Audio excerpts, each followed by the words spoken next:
آج سیریز میں جو کہانی میں آپ کے لیے لے کر آئی ہوں اس کا عنوان ہے بچے خور شیرنی۔ اس کے مصنف ہیں اشتیاق علی علوی۔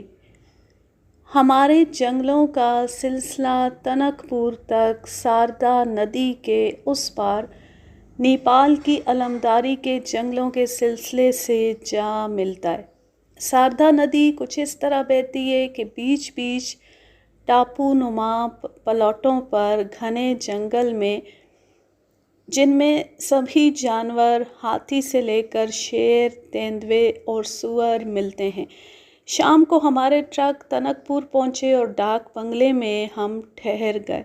مقامی شکاریوں نے ایک ایسی شیرنی کا ذکر کیا جو نیپال کے جنگلوں میں رہتی ہے اور ساردا ندی پار کر کے تنک پور کی طرف آیا کرتی تھی، اور وہ آدم خور شیرنی کی حیثیت سے بدنام تھی۔ اس شیرنی کی عجیب و غریب عادتیں مشہور تھیں۔ شہرت تھی کہ یہ شیرنی کسی کے بھیس میں ہے، یہ چڑیل ہے، کیونکہ وہ آدمی کے 5 سال تک کے بچوں کو کھا جاتی ہے۔ اگر کسی آدمی کو ندی میں نہاتے، مچھلی پکڑتے اکیلے دکیلے دیکھ لیتی تو فوراً کنارے پر پہنچ کر 2-4 بار خوفناک انداز میں ایسے دھاڑتی کہ وہ آدمی خوف کے مارے چپ چاپ کھڑا رہتا یا بے ہوش ہو کر پانی میں گر جاتا، اور شیرنی تیر کر پانی میں جاتی اور آدمی کو کنارے پر گھسیٹ کر لے آتی اور کھا جاتی، مگر ایک ہی مرتبہ میں کھاتی۔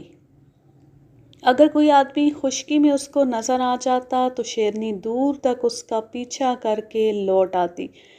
کسی گائے، کسی بھینس، چیتل، سانبر یا سور کو کچھ نہ کہتی۔ مزاج کے اعتبار سے بہت ڈھیٹ، بڑی خوفناک، بڑی بدمزاج، مگر بڑی چالاک مشہور تھی۔ کسی نے اس کو نہ دوڑتے دیکھا، نہ بھاگتے، نہ جھپٹتے یا کودتے۔ وہ بہت چپکے چھپ چھپ کر چلتی اور ایک قدم سے لپکتی۔ یہ ضرور دیکھا گیا کہ وہ پچھلے دونوں پنجوں سے کمزور رہتی اور اس کے پچھلے بائیں پنجے کی لاتی ایسی بنتی تھی کہ صرف گول نشان معلوم پڑتا، جس میں نہ انگوٹھے کا کوئی نشان، نہ انگلی کا۔ اسی طرح دائیں پنجے کا بھی آدھا بنتا تھا۔ شکار پارٹی میں میرے دونوں چھوٹے بھائی ساتھ تھے۔ دوسرے ساتھی اس شیرنی کے شکار پر آمادہ نہیں ہوئے۔ وہ لوگ دوسری طرف شکار میں مشغول رہے اور ہم تینوں بھائیوں نے 3 دن شیرنی کے راستوں، گزرگاہوں، نالوں اور گھاٹیوں کا معائنہ کیا، وارداتوں کی جگہ دیکھی، لاتی سے اندازہ لگایا۔ جو قصے سنے وہ ثابت کرتے تھے کہ سب لوگ شیرنی کو کالی کا سایہ سمجھتے ہیں اور بچوں کا بھینٹ چڑھنا اچھا سمجھتے ہیں۔ یہ بات ظاہر تھی کہ شیرنی بڑے جانور یا آدمی کا مقابلہ کرنے سے بچتی اور نرم چارہ ہی کھاتی یا مردے کا گوشت کھاتی۔ بکری یا آدمی کے بچوں یا آدمی کو پانی میں صرف شام کے وقت پکڑتی اور نیپال کی سرحد میں لے جا کر کھاتی۔ خود بدن کی بھاری، عمر کی زیادہ، پورے سائز کی شیرنی تھی۔ ہم نے 4 بکری کے بچے اور ایک بڑا بکرا الگ الگ جگہوں پر شام کو 4 بجے باندھ دیے، اور چونکہ کوئی درخت مچان کے لیے نہیں تھا، اس لیے جھاڑیوں کی آڑ میں 50 گز کے فرق سے ہم تینوں بھائی چھپ کر بیٹھنے کے لیے تیار ہوئے اور چائے پینے کے لیے ندی کے بہاؤ کے میل بھر اوپر چلے گئے۔ وہاں قریب 1 گھنٹہ لگ گیا۔ جب واپس اپنی اپنی جھاڑیوں میں بیٹھنے پہنچے تو بکری کے تینوں بچے غائب تھے۔ زمین پر شیرنی کے پیروں کے صاف نشان بنے تھے۔ کچھ سمجھ میں نہ آیا کہ کیا ہر بکری کے بچے کو ایک ایک لقمے میں اس نے کھایا، یا سب کا گوشت جمع کرتی گئی اور آخر میں گٹھری بنا کر لے گئی۔ کہیں پر خون کا کوئی نشان نہیں ملا۔ جلدی سے بھاگ کر بڑے بکرے کو دیکھنے گئے تو اور بھی حیرت ہوئی کہ وہ زخمی حالت میں خون سے نہایا کھڑا کانپ رہا ہے۔ بہت سے بال نچے ہوئے بکھرے پڑے تھے، منہ کے دائیں طرف کی کھال لٹک رہی تھی، ایک آنکھ صرف جھلی میں اٹکی باہر لٹک رہی تھی، دانت اور جبڑے کی ہڈی دکھائی دے رہی تھی جیسے شیرنی نے تمانچہ مارا ہو۔ سینگ میں مٹی لگی تھی، بدن کے بائیں حصے پر پٹخنی کھانے کا نشان تھا، زمین پر شیرنی کے پیروں کے نشان تھے۔ صاف ظاہر تھا کہ بکرا شیرنی سے لڑا ہے۔ بہت تلاش کیا، شیرنی کی واپس کی لاتی نیپال کی سرحد تک ملتی تھی۔ آج بھی یہ گتھی نہ سلجھ سکی کہ اتنے کم وقت میں یہ سب کس طرح ہو گیا۔ گاؤں والے فوراً بھاگ گئے۔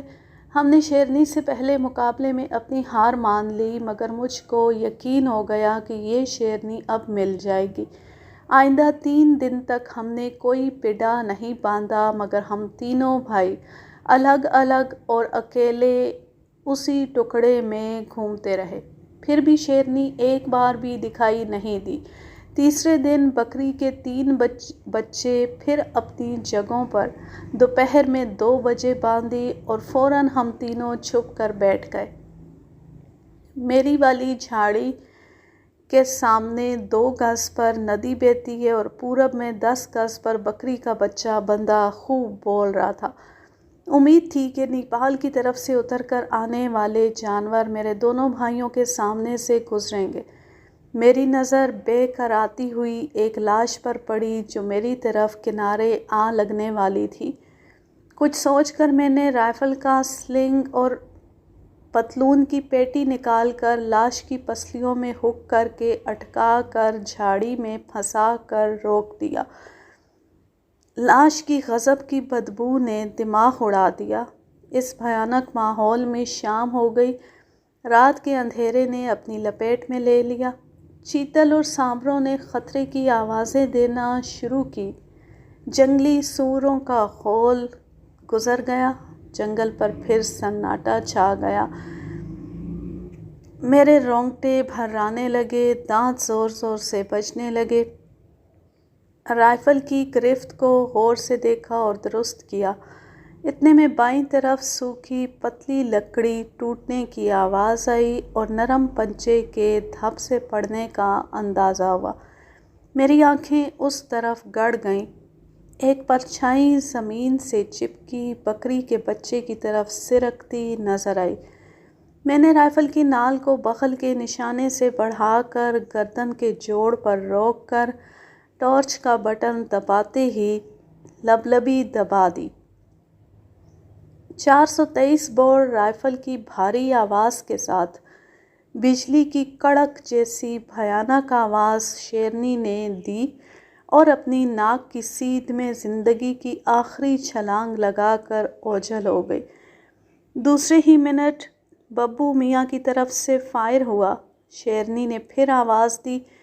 اس کے منٹ بھر بعد تابڑ توڑ 2 فائر شبو میاں کے ہوئے جو سرحد سے 20 قدم اندر ہی بیٹھے تھے۔ 15 منٹ تک خاموشی رہی، پھر سیٹی کی آوازیں آئیں۔ میں آخری 2 فائر کی آواز کی طرف پہنچ گیا۔ شیرنی مردہ پڑی تھی۔ میری گولی انچ بھر نیچے لگی۔ ببو میاں کے سپرنگ فیلڈ رائفل کی گولی بغل میں لگی اور آخری 2 فائر کندھے کی ہڈی پر ہوئے تھے۔ شیرنی کا معائنہ کیا۔ شیرنی کے دونوں پچھلے پنجے زخمی تھے، ایک پنجہ سڑا ہوا تھا جس میں کیڑے پڑے ہوئے تھے۔ پکار پکار کر گاؤں والوں کو ہم رات میں بلاتے رہے، مگر خوف کی وجہ سے کوئی نہیں آیا۔ صرف شکاری پارٹی کے ساتھی ایک ہاتھی پر بیٹھ کر آ گئے اور شیرنی کو اس پر لاد کر باری باری ڈاک بنگلے رات گئے پہنچے۔ صبح سویرے عجیب سین دیکھا کہ وہ عورتیں جن کے بچے شیرنی نے کھائے تھے وہ سب جمع ہو گئی۔ وہ رو رو کر پہاڑی زبان میں آہو بکا کرتی اور شیرنی کو پتھر مارتی، مگر مرد لوگ بہت دور سے تماشا دیکھتے اور بلانے پر بھی پاس نہیں آتے تھے۔ اب میں لیتی ہوں آپ سے اجازت۔ جہاں رہیں خوش رہیں، شاد و آباد رہیں، ہنستے مسکراتے رہیں۔ اللہ حافظ، اللہ نگہبان۔